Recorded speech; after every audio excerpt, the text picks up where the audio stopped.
একদিন এক দর্জির ছেলে তার স্কুল ছুটির পর বাবার দর্জির দোকানে চলে আসলো।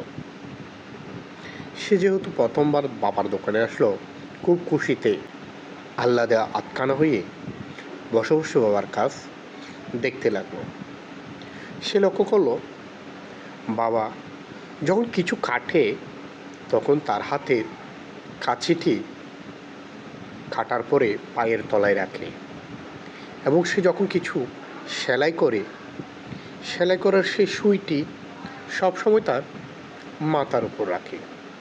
এভাবে কিছুক্ষণ যাওয়ার পর ছেলেটি বাবাকে প্রশ্ন করলো, বাবা, আমি অনেকক্ষণ ধরে লক্ষ্য করলাম তুমি যখন কিছু কাটো তখন কাটার কাছিটি তোমার পায়ের তলায় রাখো, আর যখন কিছু সেলাই করার পরে সেলাইয়ের সুইটি তোমার মাথার উপর রাখো।